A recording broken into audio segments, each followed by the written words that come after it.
میں 1987 میں پہلی بیٹی کی شادی پر اتنا ہی بدحواس تھا جتنا ہر باپ کو ہونا چاہیے۔ بارات کے ساتھ 100 مہمانوں کے کھانے کا انتظام کرنا تھا۔ جون اہلیہ میرے دوستوں میں سے تھے۔ انہوں نے مشورہ دیا کہ جانی رئیس بھائی سے پوچھ کرنا کس طرح ہے۔ رئیس امروی فخر سکون میں محو تھے۔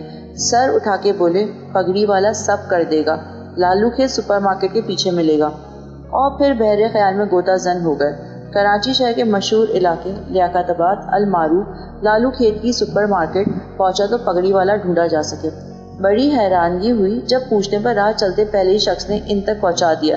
باندھ کی چرپائی گلی میں ڈالے آتے جاتے نئے باورچی کو ڈانٹ رہے تھے۔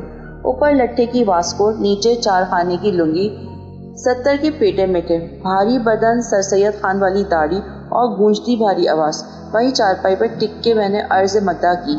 رئیس صاحب کے حوالے پر مسکرائے اور جنگ میں تازہ قطعے دیکھ کر بولے، آج گرم مسالہ زیادہ ہے، اس کو کہہ دینا۔ یہ بتاؤ کہ باراتیوں کیا کھلاؤ گے؟ میٹھے کا سن کر نفی میں سر ہلانے لگے۔ گاجر کا حلوہ نہیں بن سکتا۔ میں نے حیرانگی سے کہا کہ سب بنا رہے ہیں۔ خفگی سے بولے، میاں سب میں ہم نہیں ہیں۔ نئی گاجر مارکیٹ میں پانی والی، کھوئے کی مار دو پھر بھی ذائقہ نہیں آتا۔ مہمان کے سامنے تو جو رکھو گے کھا لیں گے، مگر پگڑی والی کی عزت ہاتھ میں مل جائے یہ ہمیں منظور نہیں۔ میں نے اصرار نہیں کیا۔ دیگا امور طے ہو گئے تو چلتے چلتے میں کہہ بیٹھا، میں رئیس صاحب کے کہنے پر آ گیا، پتہ نہیں آپ کیسا پکا دیں۔ ناگواری کے اثار سے اندازہ ہوا کہ میری بات انہیں بری لگی، اور کیوں نہ لگتی۔ کوئی مہدی حسن خان سے کہتا کہ معاوضہ تو مل جائے گا، مگر پتہ نہیں آپ گاتے کیسا ہو، تو کیا وہ انکار نہ کر دیتے؟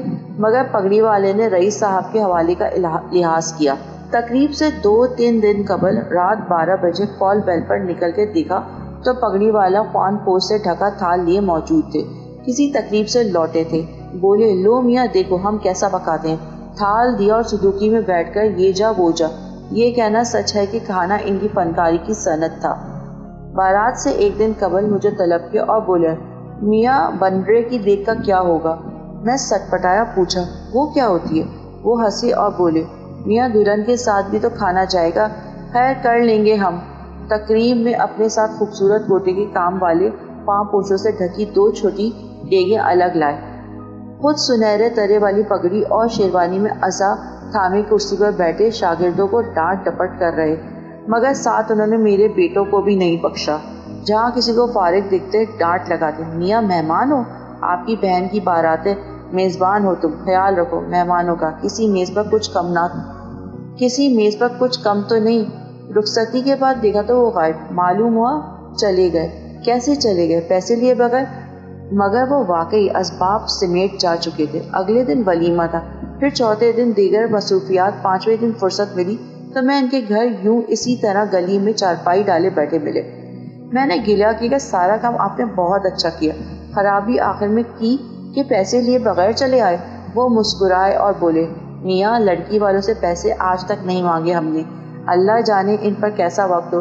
بیٹی کی شادی آسان نہیں ہوتی، نصیب کا ہوگا تو وہ خود ہی دے جائے گا، جیسے تم خود آ گئے ہو، ورنہ میں کبھی مرتے دم تک نہ آتا۔